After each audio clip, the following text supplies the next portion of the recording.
that he does not have his identification card with him, and the defendant gave a fictitious name of Fisher Leroy, and the officer walked back to his patrol vehicle to double check, and the officer then observed the defendant exit the vehicle and sprint away despite giving him orders to stop.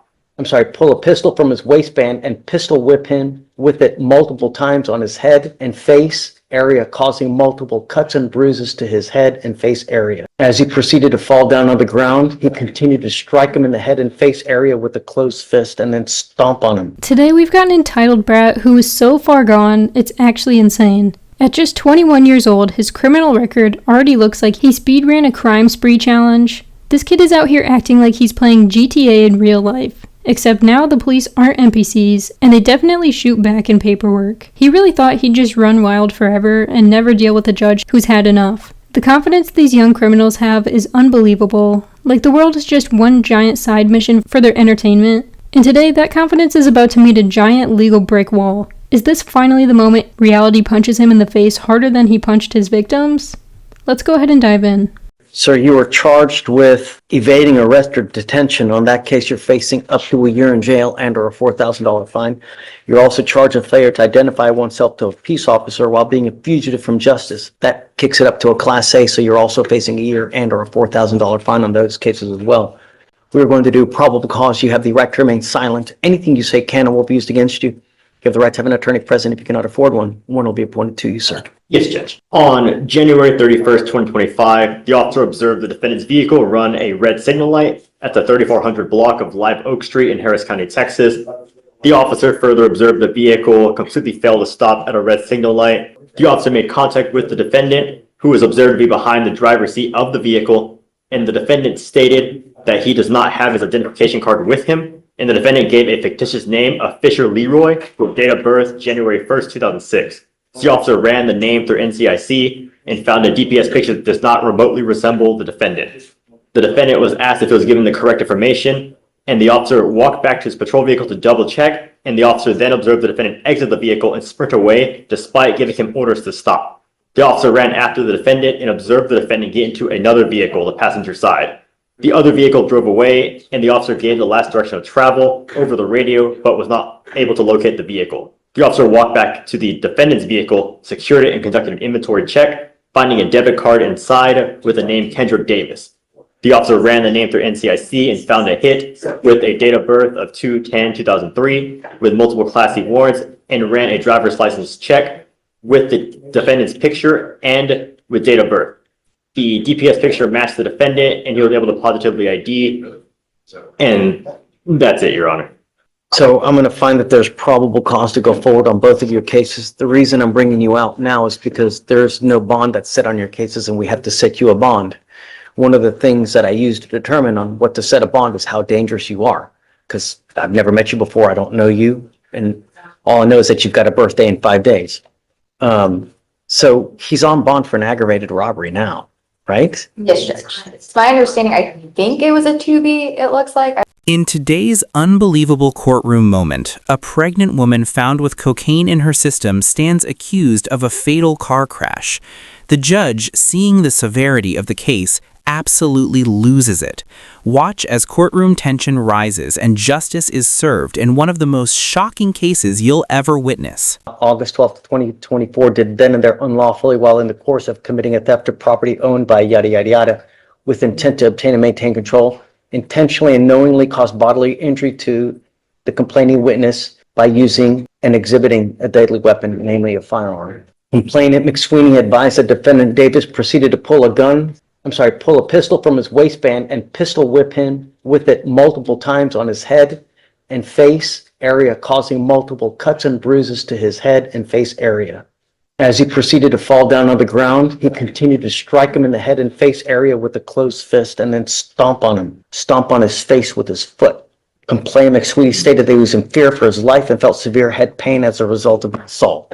I see that he has also picked up an evading arrest in a motor vehicle the day after our two cases. How? Oh, I guess that's how they caught up to him, right? They must have him. They found him, and that's when they arrested him on that, and then got picked up on me, I believe. Okay, so what happened in that case? Is he like driving 100 miles an hour? Is he? Yes, Judge. It says that the officer observed the defendant conduct an improper turn and failed to turn into the correct designated lane. They activated their lights and sirens, and the defendant evaded at speeds of 90 to 115 miles per hour for 3.5 miles on the highways and multiple residential and business streets. This defendant is an absolute menace to society, and the fact that he's still out here roaming around is terrifying. He shouldn't be walking free, he shouldn't be driving cars, and he definitely shouldn't be around normal people just trying to live their lives. Aggravated assault, pistol whipping someone in the head, stomping on them, kicking them while they beg for help. That's not a teenager being misunderstood. That's someone who thinks consequences are just imaginary. Making someone believe they're about to die and still getting released on bond?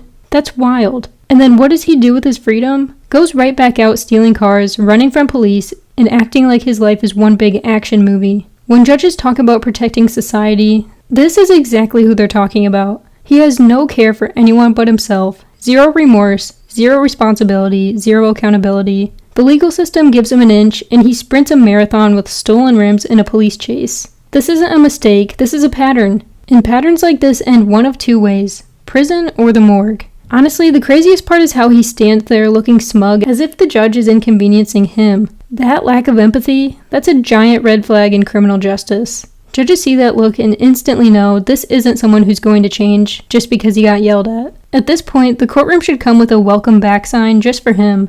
Okay. I think that you are an extreme danger to our public, and I'm going to do everything in my power to protect our public. The first thing I'm going to do is I'm going to be with me today, promising me you're not going to drive. I don't give a rat's behind what is going on in your life. I don't care if there's a burning building. You have to say 50 kittens. If I find that you drive, I can have a contempt hearing. You can be facing an additional 6 months jail and a $500 fine every time you get into a car and drive. Do you understand? Yes, sir. I'm also putting in this affidavit that you're not supposed to be in possession of any weapons as well.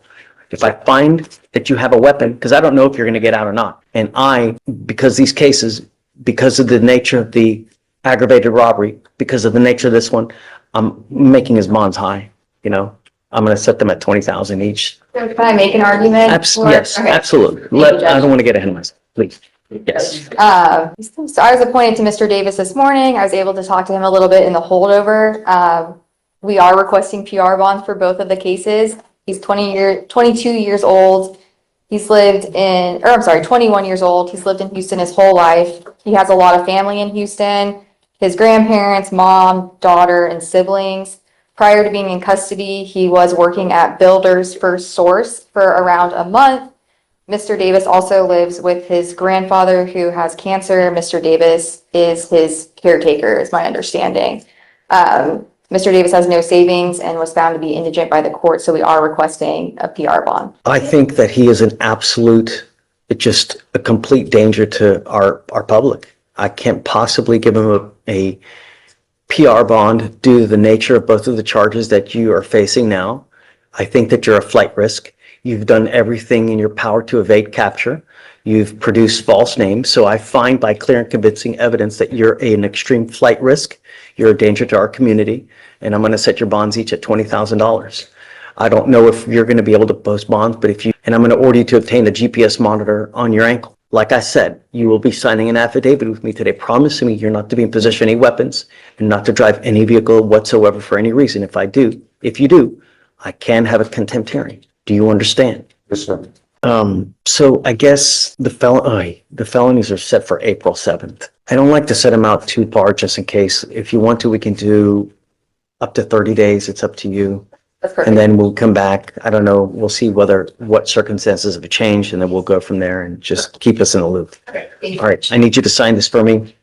I need him to sign bond finish with Felicia, and then after that, just bring it done. Okay. Can we excuse? Yes, ma'am. And thank you for everything. How in the world is he only 21 years old and already causing this much chaos? Most 21-year-olds I know are grinding at work, finishing school, or trying to build a future, not speedrunning felony achievements like it's a competition. Is he a lost cause? Or is there actually a chance he wakes up one day and realizes this lifestyle ends in handcuffs, or worse? Because there's absolutely no way he's posting two separate $20,000 bonds. The judge made sure of it, and honestly, thank goodness. He needs to sit in that cell and start thinking about why everyone else is moving forward in life while he keeps getting arrested like it's a tradition. The road he's on doesn't lead anywhere fun, just concrete walls, metal doors, and a number instead of a name. What makes these young offenders so reckless? No fear, no remorse, just destruction. And at some point, society can't keep giving them chances while everyone else suffers. So what do you think? Is this a turning point? Or are we going to see this same kid in another courtroom video a few months from now? Let me know your thoughts down below. Thank you so much for watching. Don't forget to like and subscribe, and I'll catch you in the next one.